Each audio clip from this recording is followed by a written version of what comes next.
3 दिसंबर को आने वाले परिणामों में अब 2 घंटे की देरी हो सकती है। जी हाँ, ये बहुत इंपॉर्टेंट खबर है, फिर सुन लीजिए आप कि 3 दिसंबर को जो नतीजे आने वाले हैं उसमें 2 घंटे तक की देरी संभावित है। दरअसल इस साल पोस्टल बैलेट पेपर्स की संख्या पिछले चुनाव की तुलना में से करें तो दुगनी हो गई है। इस साल 64,000 से ज़्यादा पोस्टल बैलेट पेपर्स हैं और इनमें अधिकांश सीनियर सिटीजन और दिव्यांगों के हैं। वहीं 72,000 से ज़्यादा सेना वाले जो वोटर्स हैं उनके बैलेट पेपर इस बार जारी किए गए हैं, जिनकी गिनती करने में ज़्यादा समय लग सकता है। ऐसे में चुनाव परिणामों में कम से कम 2 घंटे की देरी संभावित है।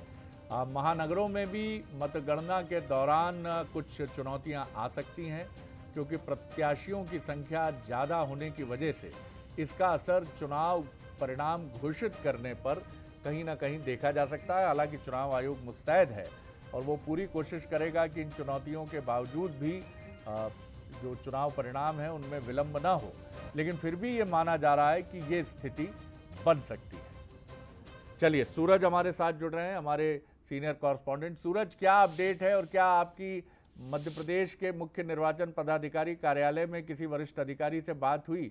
ये 2 घंटे की देरी की बात कहां से निकल कर आई? ये हम अनुमान की बात कर रहे हैं कि काफ़ी अधिक संख्या है, या ऑफ द रिकॉर्ड हमें जानकारी दी गई है मध्य प्रदेश मुख्य निर्वाचन पदाधिकारी कार्यालय से?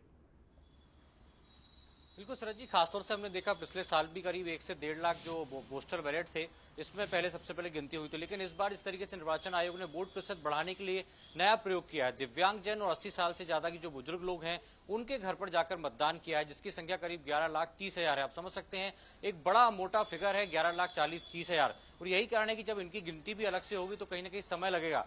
ऐसे में जो अधिकारियों से बातचीत हुई उसमें 1.5 से 2 घंटे का समय बता रहे हैं, क्योंकि पहले सिर्फ जो चुनाव में काम करने वाले अधिकारी रहते हैं उनकी पोस्टल बैलेट की गिनती होती है, लेकिन इस बार दिव्यांगजन और 80 साल से ज्यादा जो बुजुर्ग रहे हैं उनकी संख्या काफी है।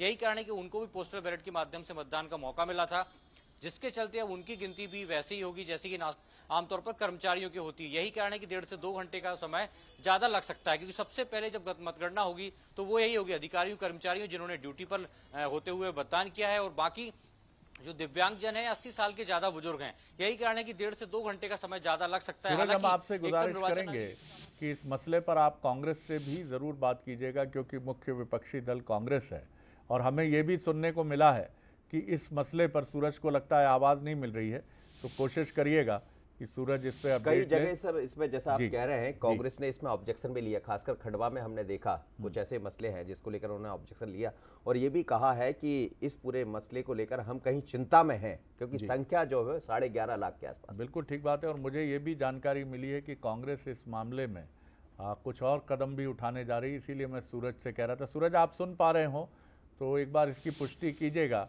कि आप इस मसले पर कांग्रेस के किसी सीनियर लीडर की रिएक्शन थोड़ी देर बाद हमको, बल्कि मैं आपसे निवेदन करूंगा कि आप यहां से तुरंत निकलें प्रदेश कांग्रेस कार्यालय और किसी सीनियर पदाधिकारी से, राजीव सिंह जी या कोई, उनसे हमें लाइव इस पर एक अपडेट दें कि क्या इस विषय पर वो कोई रणनीति के साथ आगे बढ़ रहे हैं क्या, या वो मुख्य निर्वाचन पदाधिकारी कार्यालय या किसी और इंटरवेंशन की भी बात उनके जहन में है। बहुत शुक्रिया करता हूं आपका। तो ये थे सूरज शर्मा, जिनका कहना है कि 2 घंटे तक परिणामों पर असर इस बार देखने को मिल सकता है, और ये एक महत्वपूर्ण बात है। मनोज, अगली